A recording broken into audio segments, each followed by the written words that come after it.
I get those goosebumps every time. I need the Heimlich, throw that to the side. I get those goosebumps every time, yeah. When you... Greetings, technicians. This is Admin Crow here, your coach of the Toronto Star Raptors, bringing you another team builder for the PCL, the Pokemon Champions League. This week we'll be taking on Lovecraft, coach of the Miskatonik Tentacruels.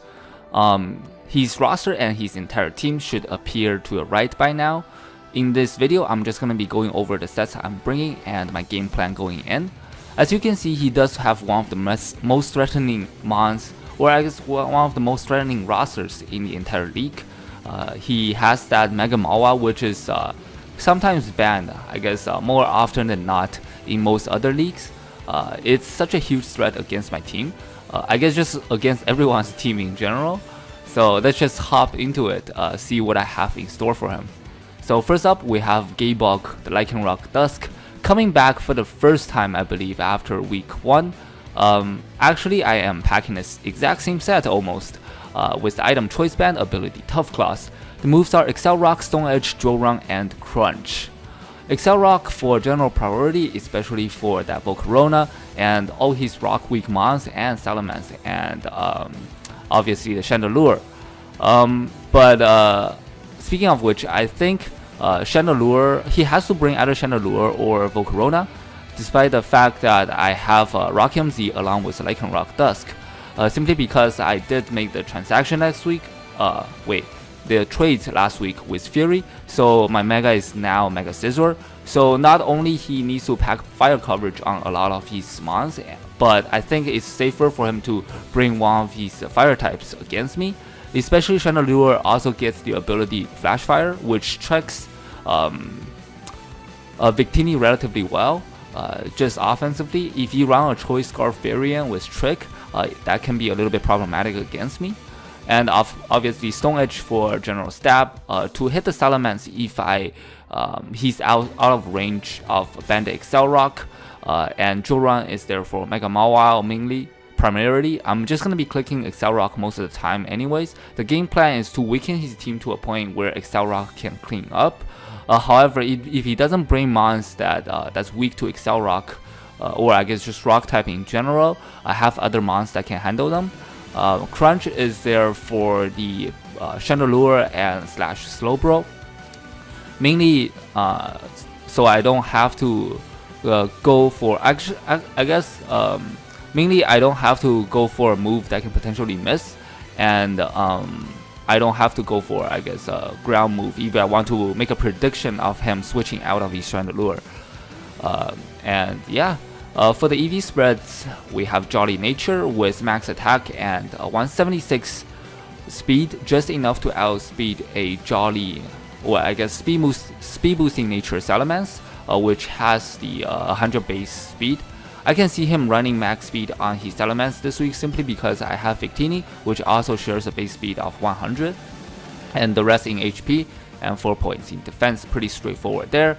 Up next, we have Incursio, the Hydreigon, coming back once again with the choice spec, packing the moves U-Turn, Draco Meteor, Dark Pulse, and Flamethrower. Flamethrower is there primarily to hit the Mega Mawile and the Virizion, if he so decide to bring that, or maybe even the Regice if he runs a choice Assault Vest variant.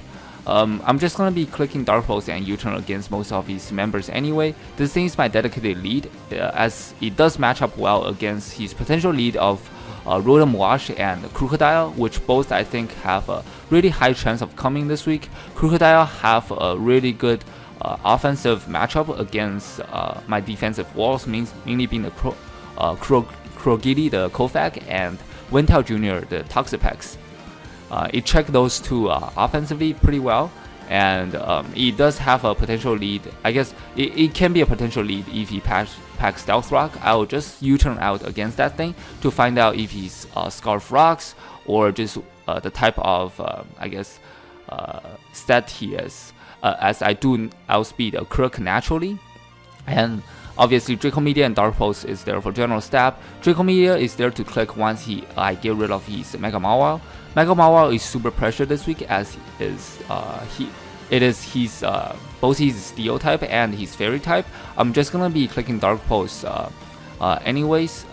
If he leads anything else but the Crook, if he leads Crobat, I might just hard switch out, or just go for a Dark Pulse, try to find out what set he is, because he can just straight up go for the U-turn and do quite a bit of damage to me. And if he's banded, I think it's actually gonna do over 50%. We'll see about that. I don't think he's gonna bring the Crobat. Anyways, Flamethrower, I mentioned that before, is for the Mawile, but I will most likely go for Dark Pulse anyways, simply because, as I mentioned before, it is very pressured this week. Once I get rid of it, I can just safely click Draco Meteor, and a non-max HP variant can actually be 2-hit KO'd by Dark Pulse, even though I am running a Timid Nature. So yeah, let's just jump into the EV and Nature while we're at it. So I am packing the Timid Nature with max special attack and just enough speed to outrun a Cook, resting HP. Initially, I had this set, and during my mock with Lo-Fi, I realized that I don't really need a Timid Nature. I can run a modest one. I don't need to outspeed the Crook, as he's very unlikely to run a max speed variant, because he doesn't outspeed my Hydreigon anyways, unless he's packing a Choice Scarf on top of that. But if he's Choice Lock, then he literally doesn't do anything to my Hydreigon. We'll have to scout for that, of course. If he is Choice Scarf with Moxie, I have to try to preserve my Hydreigon a little bit, just so that he can't lock himself into Earthquake and potentially give me the out that way. The reason I end up still sticking with this set is because in one of the mocks I have against Lo-Fi, my Choice Spec was actually knocked off, and I was be able to switch up moves and just to stay in and pick up the KO on the Crook without having to go for Draco Meteor or Dark Pulse, if he still have that Mega Mawile. So basically my idea is, if my item is knocked off and I'm in with against a Crook, I would like to be able to outspeed that to go for either a fast U-turn or a Flamethrower to pick up the KO, without having to go for my stab if he still have the Mawile. So next up we have Krogili the Kofak coming back once again after last week. Wait, did I bring it last week? Yes, I did. Anyways, packing Rocky Helmet and ability Mummy. The moves are Toxic Spikes, Pain Split, Shadow Ball, and Knockoff. I went back and forth between this last move here. I thought about Will-O-Wisp, and I didn't want to give it a knockoff against him simply because I brought it last week against White Lotus. And EV spreads here are pretty straightforward, just max HP and max defense to primarily act as a switch-in to that Mega Mawile, simply because I have the Mummy ability to get rid of his huge power or pure power. And going back to the moves, Toxic Spikes is something that Lovecraft's team doesn't appreciate. I believe he only has 3 defoggers. Those are Rotomoash, Crobat, and something else. I don't remember, but something less important. And he doesn't have a Rapid Spin. Sorry, I don't have his team and roster pulled up right beside me here. But basically the idea is to set up Toxic Spikes against that Mega Mawile, as he's probably gonna switch out once I have my Kofak in against that thing, fearing the Will-O-Wisp. And if I'm in range of, I guess, so because my EV investment, right, even with max defense, I still get 2-hit KO by Mega Mawile if he Sword Stance up. So there's not too much I can do about that. However, I don't think he's gonna be running Sword Stance this week, simply because he needs all the coverage against my team. Say he needs both of his dual stab, right? Play Rough and Iron Head for the Clef, play Rough for the Hydreigon, and he might run Sucker Punch for the Victini. He also needs Thunder Punch and Fire Punch for both the Wintal Jr., which is a Toxapex, and for Tex, the Mega Scizor respectively. So that's already 5 moves, right? So he's gonna have to pick his poison this week, or I guess doesn't really have the move slot for setup. Anyways, so if he goes for a Play Rough as I switch into my Kofak, I'm gonna live on about 49 or 50% if he gets the max roll. And because the fact that he's gonna be losing his huge power, I can just go for a Pain Split and get all my health back. If he so decide to stay in and go for another one, that's not gonna be able to knock me out. Or he switch into one of his other members, I'm gonna be able to get my health back anyways. So after that, I can probably go for a T-Spikes, or just expecting a switch, be able to set up T-Spikes. As he's a poison type, a Crobat is not grounded, so that's very important to note. And it prevents further setup from both the Volcarona or a potential Subcom Mind Chandelure. Shadow Ball is there for general stab. I would like to be able to break a sub, and Pink Split I already covered. Next up, we have a Clefable coming back once again after week 1. John Clefable packing the leftovers with the movesets Cosmic Power, Moonblast, Charge Beam, and Soft Boil. So this is the infamous, really annoying to deal with Clef on the ladder. But I changed up the moves slightly. Cosmic Power obviously is there to boost both of my defenses. Moonblast is for general stab. Charge Beam is there to hit the Slowbro and the Crobat, and just be able to set up without fearing get worn down, because I have the ability Magic Guard. I don't have Unaware this week, but you're gonna see that I have something else stored to prevent setup. Basically, the ways that Lovecraft can bring, or I guess can do to break my fat this week, he got 3 options, right? Mega Mawile, that's option alone by itself, and setup, and also Toxic. But because I have the Magic Card ability, he's gonna be more inclined to go for Toxic, right? Also, I have Toxapex on top of Clefable, and so that's that. And I have something else for setup.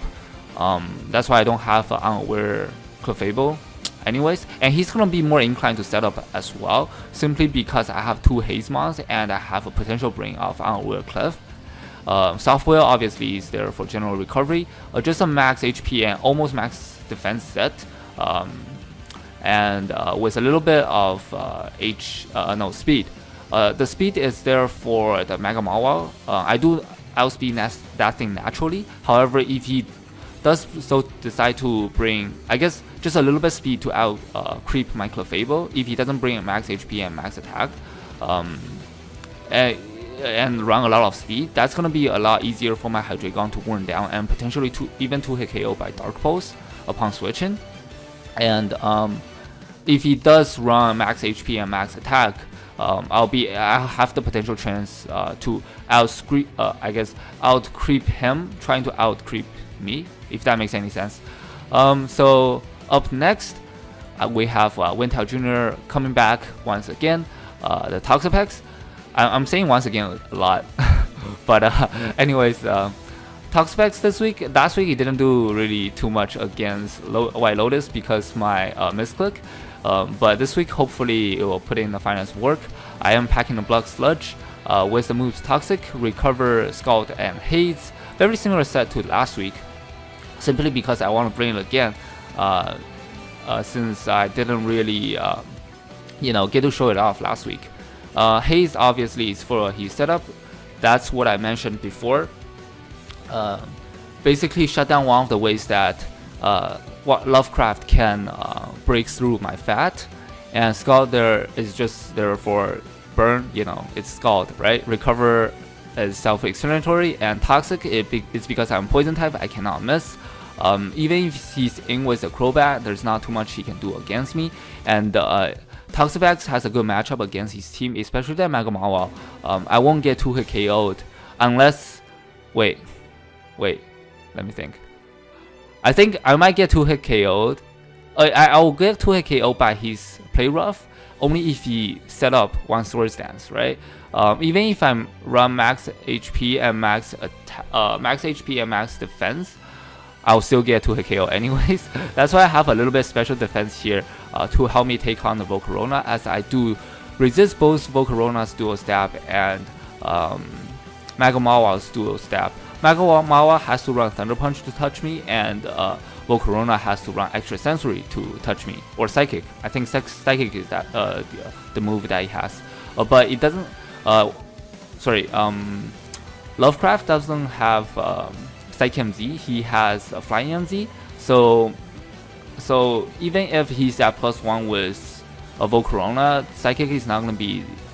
I guess he might still 2-hit KO me, but it's not gonna be that much. I can just haze off and just get a Toxic off on it and then switch out the following turn anyways. Yeah, the EVC here just max HP and primarily defense to take 2 hits from Mega Mawile if he doesn't have the Thunder Punch. And the special defense I already went over to help me take on the Volcarona, which I don't think he will bring, potentially. I think Chandelure have a better matchup against me as a fire type. That's all I'm saying. Simply because Volcarona doesn't resist fire as a fire type, while Chandelure have the flash fire ability and the impatient nature. Anyways, last member we have Roshan here. Donphan making his first debut here on the Raptors, packing the Rockium Z and Sturdy. See, I'm bringing the heat already, right? Anyways, this thing has the moves Earthquake, Stealth Rock, Ice Shard, and Knockoff.